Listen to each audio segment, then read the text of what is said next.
This is 757 Saturday Sports Talk with Matt Hatfield on ESPN Radio 94.1.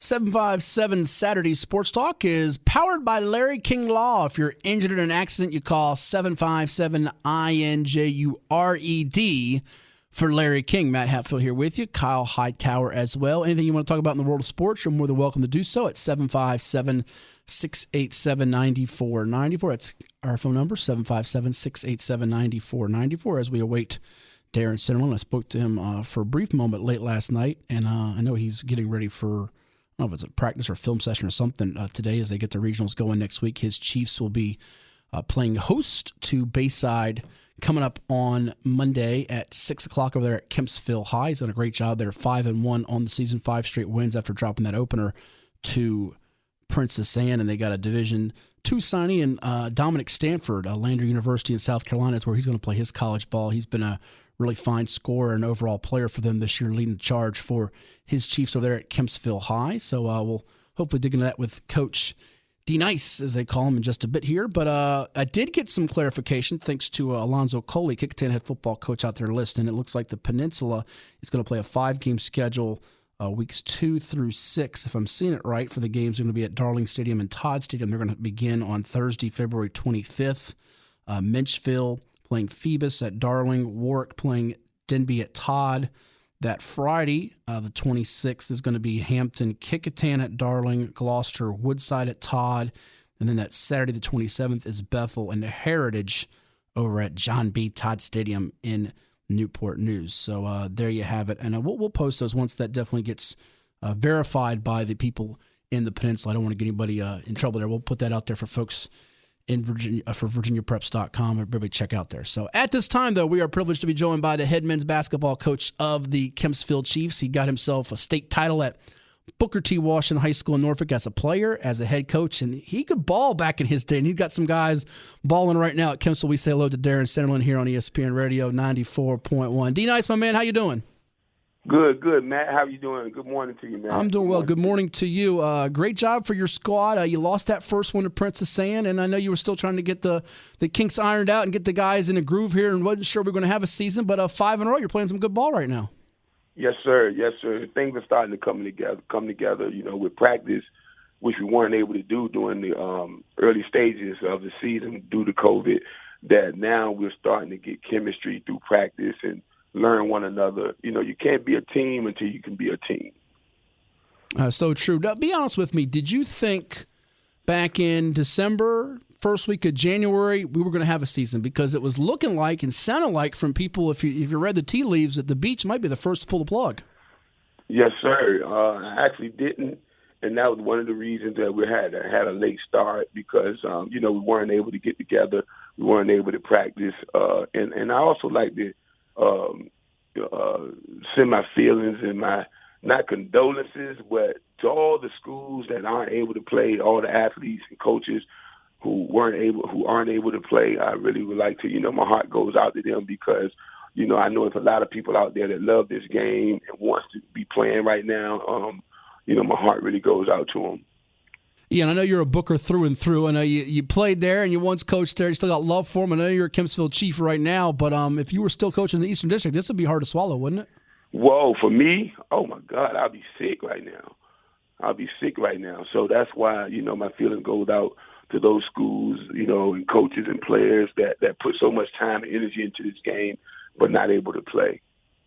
It's interesting. You just had a young man, we'll talk about it here in a moment, Dominic Stanford, signed with Lander University, Division II in South Carolina, and everything I've heard and seen and interacting with him, he's not only just a fine ball player, he's a terrific young man off the court, high character and all those things. But one of the things that he said stuck with me, and other players that I've spoke with, Coach, through Zoom and so forth, have kind of echoed the same thing. He said, even though the season is going to be short, my team and I are very thankful for the opportunity to play and be able to cherish these last few high school moments we had together. And you know how special it was when you were playing and winning the state title at Booker T. I mean, these are memories and moments that last a lifetime. Yes, sir. I mean, you develop lifelong friendships. You develop just lifelong experiences that you keep with you into your adult life. So these experiences, like you say, the game teaches life lessons. and you take it with you, and it stays with you. So not being able to do that kind of cannot stunt but delay your development. Not just as a ball player, but as a young person. For this team right now, you've only played 6 games, so it's so strange having a 6-game season going into the playoffs. For those that haven't watched the Kempsville Chiefs, and they say, I can't come to the games because of the restrictions. However, I might pull up on that NFHS network to stream one of their playoff games, see what they're about. What would you tell the common fan out there, the basketball novice, if you will, what this team does well and sort of the identity? Well, Matt, I appreciate you having me on the show, but I just like the fact that we keep getting better with each game. I don't want to get into specifics because we are going for the title now. You know what I mean? Yeah. COVID or no COVID, you got to be playing to win it all. And but actually, our chemistry has been our biggest strength.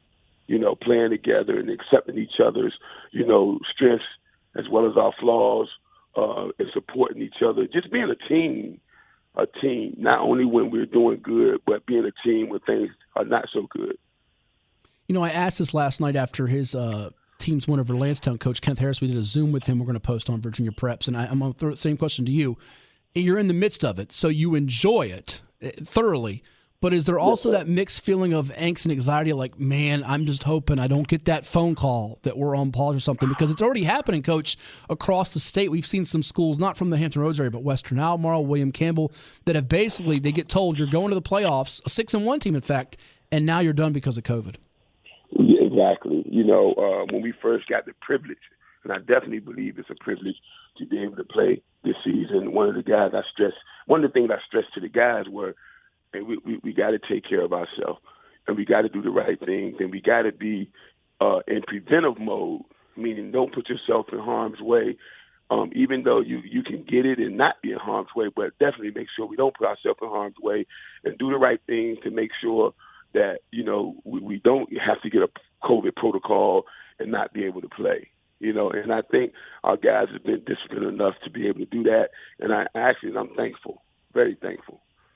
We're chatting with Darren Sanderlin. He's the head basketball coach of the Kempsville Chiefs, our guest here on 757 Saturday Sports Talk on ESPN Radio 94.1. A few more minutes here with Coach before his team's regional playoff game coming up on Monday night at 6 o'clock as they play host to the 6th-seeded Bayside Marlins. They are the 3rd seed. It's ESPN Radio 94.1, and I'll get to that playoff situation in a moment, Coach. We finished up, Matt. We finished at the 3rd seed. Yeah, well, I guess you're not aware. I'm going to get to that in a minute with you, Coach, because that's some strange stuff to say the least, but we just got the official bracket from the region chair via email about an hour ago. But before we get to that here, tell the audience about the young man Dominic Stanford here. I think he's not only is he a really good player, I think he's one of the more underrated players in Division V across the state. There's some great players certainly across the board, whether they play at LC Bird or Northern Virginia or down here at Green Run, Lansdowne, you name the schools, but he certainly can score with some of the best.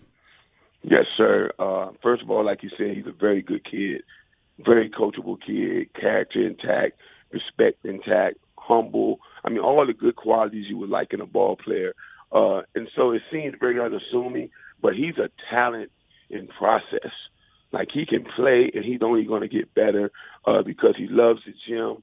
He works hard, and he's always trying to get better and understand what he can do to get better.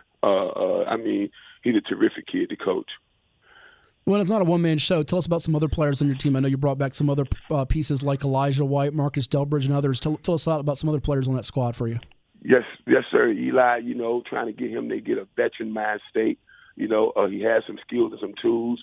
What we're working on with him now is being able to play the game like an experienced guard. You're a junior now, and you've been playing for since your freshman year. You should be able to be experienced now, playing the game not from the body up, but from the head down. Also, Rondre Bynum, who's been giving us some great, actually quality minutes, coming off the bench, who actually cracked the starting lineup, really. You got McKidd Jackson and Landon Ford, and everybody, like I said, is just buying in right now. And we're growing together as a team. And, Dominic is taking the lead, as being the leader of our team. And we're getting more and more confident with each day in practice in every game. Well, it's very similar to last year's run for you, I think, too, Coach, because you kind of finished up strong. It was your first year at the helm there after the decorated time at Booker T, your alma mater, where you won more than 200 games there, won a state championship. You get to Kempsville.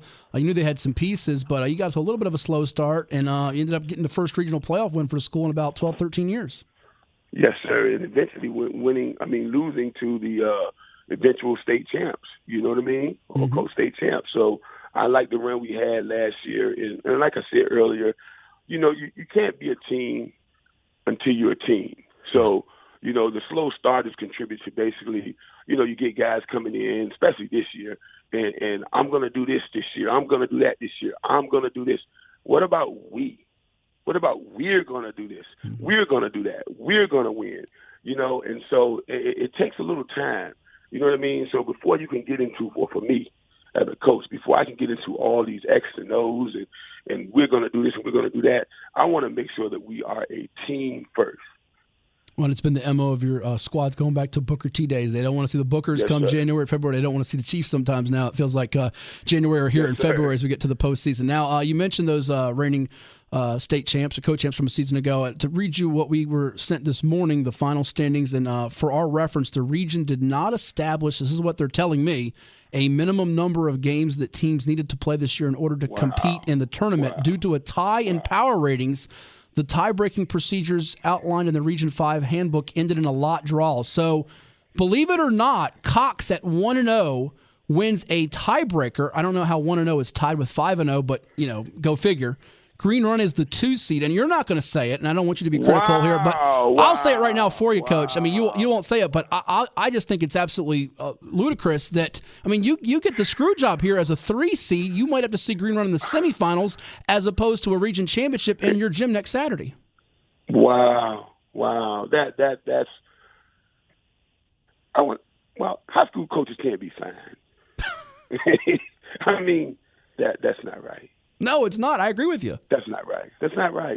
And no knock on Cox or any particular team, but that's not right. You can't go 1-0 and you got a 5-0 or a 5-1 and on the basis of one game, you end up being a second seed. Right. Listen, Darren, I'd be okay if Cox was the 5 seed because then they would be ahead of anybody 500 or below. But when they've only played one game, they can't be ahead of Green Run, Kempsville, PA. That makes no sense. And that's nothing against Bobby Wolf and his program. They do a great job. That's nothing against them, like you said, but it just makes no sense to me. Oh, man. I'm going to leave it at that, Matt. Yeah.